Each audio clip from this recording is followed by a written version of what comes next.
সালমান শাহ ভাইয়ের হত্যাকারী আমার কাছে। আজিজ মোহাম্মদ ভাই এই থাইল্যান্ড পাতেয়াতে কোথায় আছে সেটা আমি বলতেছি। শুধু পুলিশ, শুধু বাংলাদেশ থেকে একটা, শুধু মাননীয় প্রধানমন্ত্রী এখন যে আছে তিনি যদি উনি একটা পুলিশ ওয়ারেন্ট পাঠায় থাইল্যান্ডে, আমি আজিজ মোহাম্মদ ভাইকে প্যাকেট করে একদম বিমানে উঠিয়ে দিব। সম্পূর্ণ ভিডিওটা দেখেন। আজিজ মোহাম্মদ ভাইয়ের সাথে আমার কি কি হয়েছে, কোথায় দেখা হয়েছে, কোথায় কথা বলছি আমরা, আর কি কি ঘটনা ঘটছে সেটারও অংশ বিশেষ আপনাদেরকে দেখাবো। সো একটু ধৈর্য ধরে কথাগুলো শুনেন। প্রথমত, কোনো একদিন আমি একটা ডিস্কুতে যাই। ডিস্কুটার নাম হচ্ছে ইসামিয়া। সবাই ইসামিয়া নামে প্রচলিত, আর এটার মালিক একজন ইউরোপিয়ান। ইসামিয়া ডিস্কুর, কিন্তু আসলে এটার অরিজিনাল এই ডিস্কুর নাম হচ্ছে ইনসোমিয়া। ইনসোমিয়া। তো থাই লোকেরা ভাষা ভাষা ঠিক করে বলতে পারে না, তো শর্টকাটে তারা বলে ইসামিয়া, কিন্তু ইনসোমিয়া। ঠিক আছে। এই ডিসকোভারে আমি সপ্তাহে অন্তত একবার যেতাম, সপ্তাহে একটা সময়। বাট এখন তো নামাজ পড়ি, ডিসকোভারের কথা ভুলেই গেছি একদম।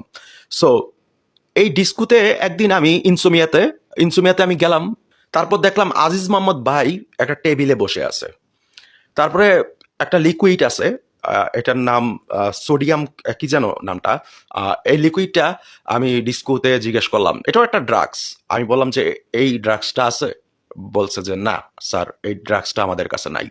আমি ইনসোমিয়ার ডিস্কো বারের কিছু সিন দেখাবো, যে ওই বারটা কেমন কেমন, ওটার রিয়েল ভিডিও দেখাবো, একদম রিয়েল ভিডিও। সো তারপর বলল যে না, নাই আমাদের কাছে। তো তারপর আমি আমার কাজের লোককে ফোন করলাম, যে আমার কাজের লোককে ফোন করে বললাম যে করেই হোক ইরানি ছেলেরা এসব মাদক দ্রব্য, ইরানি ছেলেরা walking street, Thailand walking street, Pattaya walking street, ওইখানে সবচেয়ে বেশি মাদক দ্রব্য বিক্রি করে, যেটা সত্যি কথা। ইয়াবা হতে বাংলাদেশের ইয়াবা, তারপর গাঁজা, এগুলা সব ওদের কাছে পাওয়া যায়। তো ওই কি সোডিয়াম যেন ওইটার নাম, তো ওইটা আমি আমার কাজের লোককে আমি বুঝিয়ে বলছি, ও ওটা নিয়ে আসছে, এটা লিকুইড। তো আমি যখন আজিজ মোহাম্মদ ভাই দেখছি যে বসছে, তখনই আমি রেডি হয়ে গেছি, যে আমি ওয়েটারকে বলে দিছি যে তোমাকে আমি ওখানে বসবো আগে যাই, ওই টেবিলটাতে, ওই লোকটার সামনে। আর এখন আপনারা ভাবতে পারেন যে ইনসুমিয়াতে ডিস্কোতে আমার কথা শুনতে বাধ্য কেন? কারণ আছে ভাই, কারণ আমি ওটার মেম্বারশিপ ছিলাম। আর এখানে জানেন যে আমার বিজনেস আছে। আমি 13 বছর বয়স থেকে থাইল্যান্ড পাতেয়াতে থাকি, এখন আমার বয়স 41। তারপর আমি বললাম যে আমি যখন ওই টেবিলে বসবো তোমাকে আমি ডাক দিব, ডাক দেওয়ার পর তুমি আমাদের জন্য 2 গ্লাস ড্রিঙ্কস আনবা, বাট কোনো বোতল আনবা না, ঠিক আছে? 2 গ্লাসে 2 প্যাক করে 4 প্যাক থাকবে। আমারটাতে 2 প্যাক থাকবে, তোমারটাতে আমার যে সামনে লোকটা বসে আছে, যে লোকটাকে দেখিয়ে দিচ্ছি, তার গ্লাসটাতে 2 প্যাক থাকবে। 2 প্যাকের সাথে এই পুরো জিনিসটা মিশিয়ে দিবা। তারপর মিশিয়ে দিছে ওই লোকটার গ্লাসে, বাট আমার গ্লাসে না। তো আমি বলছি যে গ্লাসগুলা দেখাও আগে 2টা, ঠিক আছে? তো গ্লাসগুলো আমি বলছি এই গ্লাসে আমারে দিবা, আর এই গ্লাসে ওরে দিবা। গ্লাসগুলো 2টা গ্লাস একটু ডিফারেন্স ছিল, ঠিক আছে, ডিজাইনে। তো তারপর মানে বাকিটা আপনারা বুঝ জানেন। তো তারপর আমি আজিজ মোহাম্মদ ভাইকে বললাম যে হ্যালো আজিজ মোহাম্মদ ভাই, এই যে এই দৃশ্যটা দেখেন, এটা ইনসোমিয়া ডিস্কোতে। ইনসোমিয়া ডিস্কোটা 4 তালা পর্যন্ত, প্রথম তালাতেও ডিস্কো, দোতলাতেও ডিস্কো, দোতলাতে সবচেয়ে, 3 তালাতে সবচেয়ে বেশি হাউকাউ। 3 তালাতে বসার মতো তেমন একটা জায়গা নাই, শুধু নাচানাচি। তো এখন যে ভিডিওটা দেখছেন, এই ভিডিওটা আমি আমার শর্ট ফিল্মে ব্যবহার করছিলাম, সালমান শাহকে নিয়ে এআই দিয়ে যেই শর্ট ফিল্মটা বানাইছিলাম, এই জায়গাটার অংশের সম্পূর্ণ ভিডিও ছিল রিয়েলিস্টিক। সো এখন আমার কথা হয়েছে যে এখানে আমাদের সাথে কি কথা হয়েছিল যে আমি ওনাকে বললাম যে হ্যালো আজিজ মোহাম্মদ ভাই, কেমন আছেন, ভালো আছেন? আমি একটা সিগারেট জ্বালাইছি, কারণ সে আমাকে আবার অন্যভাবে, অন্য অ্যাঙ্গেলে চিনে, যেটা আমার এখানে আর একটা পরিচয় আছে, সেটা আমি বলতে চাচ্ছি না, তো জানাতেও চাচ্ছি না। তো আজিজ মোহাম্মদ ভাই যখন আমি ড্রিঙ্কস এর সাথে ওটা খাওয়াইলাম, তো তারপর বললাম যে দেখেন আজিজ মোহাম্মদ ভাই, আপনি একজন ভালো মানুষ, ঠিক আছে? এই যে থাইল্যান্ড পাতিয়াতে থাকেন, এই ভালো মানুষের নামে, ঠিক আছে, এই যে সালমান শাহর নামে হত্যাকারী আপনি, এই মিথ্যা কথাটি মানুষ কিভাবে বলে? ঠিক আছে, মদ কিন্তু খেয়ে ফেলছে ওই জিনিস সহ, ঠিক আছে? আরে মিয়া, কি বলো, কি বলো এভাবে? হ্যাঁ, আরে গুটিটাই তো আমি চালছি। ওই ভিডিও রেকর্ড সহ ওটার মাইক্রোফোন আমার বোতামে ছিল, বোতামে, ছোট্ট মাইক্রোফোন আমার বোতামে ছিল। পুরো ভিডিওর রেকর্ডিং সহ আমি বাংলাদেশ সরকারকে দেব, যে ও কি বলছে, যে পুরো টাকাটাই তো ওই কালের 12 লাখ টাকা, 12 লাখ টাকা আজকের দিনের 12,000 কোটি টাকা। এটা কোন সালে বুঝছেন? আজকের দিন এটা 12,000 কোটি টাকা। এই টাকা দেওয়ার মতো অ্যাবিলিটি সালমান শাহর বোধ ছিল না, ঠিক আছে? তো এই টাকাটাই দিছে আজিজ মোহাম্মদ ভাই। তারপর আমি জিজ্ঞেস করলাম, কি বলেন আপনি আসলেই জড়িত তাহলে? বলে যে আরে পুরা গেমটাই তো আমি খেলছি, পুরা গেমটাই পুরা গেমটাই তো আমি খেলছি। তো তারপর বলতেছে যে আহ, আমাকে আপনি আপনি করে বলছে, কারণ এখানে আমার একটু সম্মান আছে। তো তারপর বলতেছে যে, আমি বললাম যে আর কে কে জড়িত এটার সাথে। আহ, মানে সবাই বলে যে সালমান শাহর ওয়াইফ। হ্যাঁ, মালটাকে আমার খুব ভাল লাগে, এভাবে বলছে। মালটাকে আমার খুব ভাল লাগে, এই জন্য মালটাকে পাওয়ার জন্যই ওই মালটাকে সরিয়ে দিতে চাইছি। আমি কি ডন কি জড়িত? কয় ডন, কোন ডন? ডন মানে ওই তো বেহুশ, কোন ডন? কিন্তু ডনের ব্যাপারটা আমি ক্লিয়ার হতে পারি নাই। কিন্তু সামিরার মা এবং আহ, সে নিজে সে নিজে এটার মাস্টার মাইন্ড, মানে পুরো মাস্টার মাইন্ড আজিজ মোহাম্মদ বাই, এই সালমান শাহ হত্যাকারী, মানে অমর নায়ক সালমান শাহ। আমি আপনাকে এদের বুঝাইতে পারতেছি, আজকে যদি সালমান শাহ বেঁচে থাকতো, মানে আপনারা জানেন যে যেদিন মারা গেছে সালমান শাহ, তার 4 দিন পরে কথা ছিল শাহরুখ খান কাজলের সাথে একটা বাংলাদেশ এবং বলিউড এবং ডালিউড, বলিউড এবং ডালিউড, বাংলাদেশের শাবনূর এবং সালমান শাহর একটা সিনেমার কন্ট্রাক্ট হওয়ার কথা ছিল। যদি ওই সিনেমাটা হওয়ার পর সালমান শাহ মরে যেত, তাহলে আজকে সালমান শাহকে আপনারা কোথায় তুলে রাখতেন চিন্তা করে পারতেছেন? কোথায়? হ্যাঁ, এখনই তো আমরা কোথায় তুলে রাখছি, তাই না? সালমান শাহ যদি আজকে বেঁচে থাকতো, এই যে বাংলাদেশের নায়ক, লুচ্চা নায়ক শাকিব খান, ঠিক আছে, 2 বউর 1 বউকে ও পরিচয় দেয় না, স্বীকৃতি দেয় না। তো এই শাকিব খান কি এতটুকু চাইতে পারতো? কোন শাকিব খান, কেন কেউই আসতে পারতো না ওই সময় যা দেখাইছে সালমান শাহ ভাই। কথা বুঝতে পারছেন? তো যাই হোক, আমার বিজনেস নিয়ে আজিজ মোহাম্মদ ভাই একটা ডিস্টার্ব ছিল। যেমন আমি যেই লাইনে বিজনেস করি, এটা আমি বলতে চাচ্ছি না, এই লাইনটা একটু খারাপই, ঠিক আছে? তো আহ, আজিজ মোহাম্মদ ভাইয়ের সাথে আমার কথা কাটাকাটি হয়, এক পর্যায়ে আমি বসা থেকে উঠে ফেলি, ভিডিওতে আপনারা দেখতে পাচ্ছেন। তো তারপর আবার কিন্তু আমি এই ভিডিওটা বুঝাইছি, চলে গেছি, কিন্তু আমি আবার রিটার্ন বসি, ঠিক আছে, আমি রিটার্ন বসি। আর যে হাঁটা চলার সিনগুলো শর্ট ফিল্মে দেখছেন, এগুলো আমি পরে যাই এই ড্রেস পরে আমার এই অ্যাসিস্ট্যান্ট, এই অ্যাসিস্ট্যান্টকে নিয়ে দেখবেন আমার ফেসবুক পেজ থেকে যারা দেখতেছেন, দেখবেন যে মানে যখন আপনার 2015 সাল, তখন থেকে এই মেয়েটা আমার সাথে সাথে থাকে। আমি বাইরে গেলে, আমি বাইরে যখনই যাব, ওর কাজ হচ্ছে আমার সাথে সাথে থাকা, ঠিক আছে, ওর কাজই হচ্ছে আমার সাথে সাথে থাকা। ও রাশিয়ান মেয়ে। তো এই মেয়েটাকে নিয়ে পরে আবার এই পোশাক পরে অন্য একটা প্লেসে হাঁটা চলার সিনগুলো আমি করছি। কথা বুঝতে পারছেন? শুধু এই শর্ট ফিল্মটা বানাবো বলে। কিন্তু সেই ভিডিওতে দেখছেন যে আজিজ মোহাম্মদ ভাইয়ের সাথে, যদি আপনাদের বিশ্বাস না হয় এই ভিডিওতে কমেন্ট করবেন, আমি ওই সেম পোশাক, যেই পোশাকটা পরে এখন দেখছেন, সেম পোশাক পরে ভিডিওটা বানাবো, একবারে কমপ্লিট স্যুটটা পরে।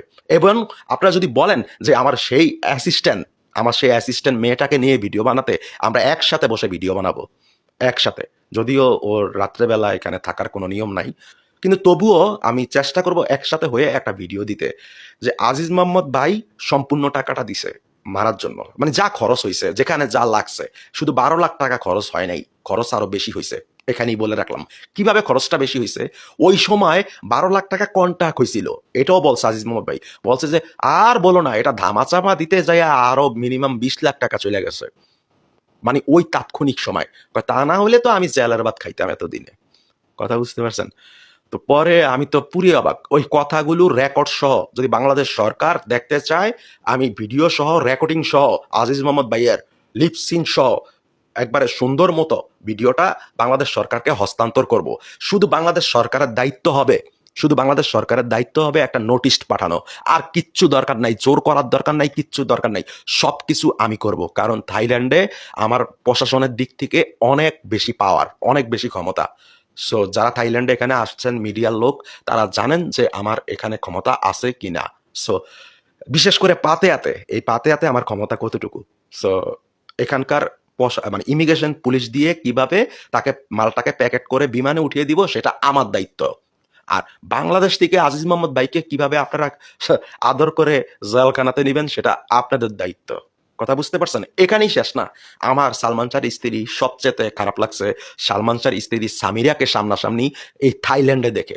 সেই ঘটনাটা একটু বলি, শুনে যান। আমার এক বন্ধু, খুবই ক্লোজ বন্ধু, ওর বউকে নিয়ে, যদিও আমি বিয়ে করিনি এখন পর্যন্ত, ওর বউকে নিয়ে আমার হোটেলে উঠছে। আমার এখানে হোটেল আছে, তো আমার হোটেলে উঠছে। আমার হোটেলে, যেহেতু আমার বন্ধু, আমার হোটেলে থাকা খাওয়ার ব্যবস্থা একদম ফ্রি করে দিছি।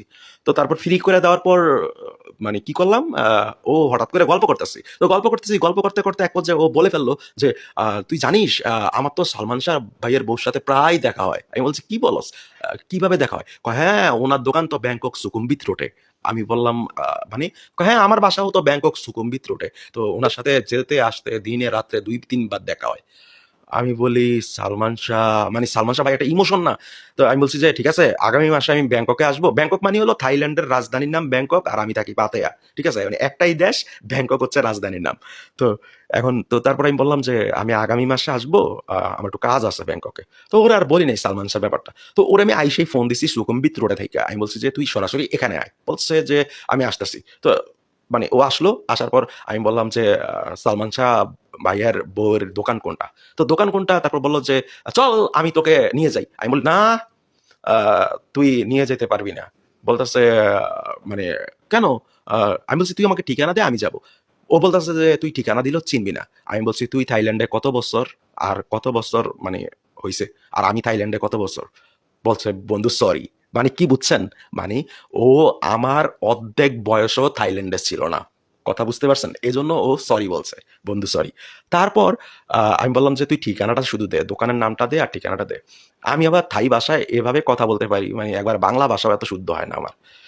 তো আমি ঢুকেই বললাম সাউদি খাপ, সাউদি খাপ। তো সাউদি খাপ তো বলে সাউদি মাই, মানে সাউদি মাই বলতে হলো মানে আমি ভালো আছি। তো বললাম যে আমি ম্যানিকিউর ফেনিকিউর করব।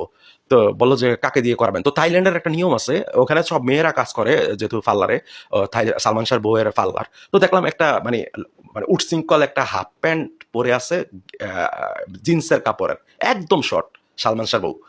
মানে এই বয়সে চিন্তা করে দেখেন। তো তারপর আর ফিটিং, মানে শরীরের সাথে লেপ্টে আছে এমন একটা ফিটিং টি শার্ট পরে আছে। তারপর আমি বললাম যে তো আমাকে জিজ্ঞেস করলো যে মেয়েরা যে স্যার কাকে দিয়ে কাজ করাবেন? মানে এখানকার নিয়ম আছে যে আপনি চাইলে যাকে দিয়ে খুশি তাকে দিয়ে কাজ করাতে পারবেন। যদি আমার নখ কাটা লাগবে না তবুও আমি বলছি আমি ম্যানিকিউর ফেনিকিউর করব। তো তারপর বলল যে আমি বললাম সরাসরি সালমান শাহর বউকে দেখে দিলাম। মানে আমার ইচ্ছা ছিল এই নড়িটাকে দিয়ে একটু পাটা টিপাইতাম। কথা বুঝতে পারছেন? তো এখন তারপর বলল যে না স্যার আপনি ভুল করছেন, উনি তো আমাদের বস, উনি তো আমাদের বস, উনি তো এইসব কাজ করে না। আমি বললাম যে না, যত টাকা লাগে আমি এই ম্যানিকিউর ম্যানিকিউর করার জন্য প্রয়োজনে $২,০০০ দেব, তবুও আমি ওরে দিয়ে কাজ করাবো। তারা বললো না এটা সম্ভব না। তারপর যাক সম্ভব না যেহেতু আমি এখানে আমার সময় কাটাতে হবে, আমি বুঝতে হবে সে কি করতেছে। আমি বললাম ওকে তাহলে তুই কর। তারপরে ও শুরু করলো নখ কাটা, নখ পরিষ্কার টরিষ্কার করা, এগুলা কাটা। তো তারপর আমি এদিক দিয়ে তাকিয়ে রইলাম যে সালমান শাহ ভাইকে যখন মারা যায় তখন আমি বুঝের, কিন্তু তখন আমি অনেক কান্না করছি, অনেক অনেক অনেক কান্না করছি। তো মানে তারপর মানে আমি ভাবতেছি যে আল্লাহ, মানে আমি এটা কি দেখতেছি? এই আর ওরা তো দেখতো থাইল্যান্ডিদের মতো মনে হয়, চাইনিজ চাইনিজ মালাদের মতো মনে হয়, চাকমাদের মতো। তো মানে ওদের সাথে না পুরো মিশে গেছে। এখন যদিও তৃতীয় বিয়ে হইছে কোন মানে নেতা না ফেতার সাথে, আমলিক না কি আমি জানি না। সে এখন কোন দেশে আছে আমি তাও জানি না। তবে আমি আপনাদেরকে একটা ইনফরমেশন দিয়ে রাখি। আমার কাছে খবর আছে সে বাংলাদেশী লুকিয়ে আছে। সে বাংলাদেশী লুকিয়ে আছে। সে এখন আর থাইল্যান্ডে থাকে না। থাইল্যান্ডে তার এখন আর কোনো বিজনেসও নাই। মানে থাইল্যান্ডে যখন বিজনেস ছিল তার ওই যে ২য় হাসব্যান্ড যে ছিল, ২য় হাসব্যান্ডের কারণেই থাইল্যান্ডে বিজনেস ছিল। ওই ২য় হাসব্যান্ড এখনো থাইল্যান্ডে আছে। সালমান শাহর সে বন্ধু। সে বন্ধু কিন্তু সালমান শাহর মানে বন্ধু ছিল। মানে সামিরার ২য় হাসব্যান্ড। কথা বুঝতে পারছেন? তো সে এখনো থাইল্যান্ডে আছে। সে অন্য লোক দিয়ে পাল্লাপ চালায়। আমি খবর নিছি। তো তারপর এখন আমি জানি যে সামিরা বাংলাদেশে আছে। বাংলাদেশে আছে। একটু ঘাইটাঘুইটা দেখেন ভাই, প্রশাসনের লোকদের বলতেছি। আমাদের রক্ত খনন হচ্ছে বুকের মধ্যে সালমান শাহ ভাইয়ের জন্য। কি ভাই আপনাদের হচ্ছে কিনা একটু কমেন্ট বক্সে জানাবেন। আর .com-এ একটু জোরে আওয়াজ দিবেন। বুঝেন না .com-এ? আমি এগুলা বলতে লজ্জা লাগে। .com-এ জোরে আওয়াজ দিলে আমার এই কথাগুলো প্রশাসন পর্যন্ত যাবে। আমি চাই আজিজ মোহাম্মদ ভাইকে আগে ধরার জন্য। আজিজ মোহাম্মদ ভাই, বিশ্বাস করেন পুরাটা গেম সাজাইছে আজিজ মোহাম্মদ ভাই।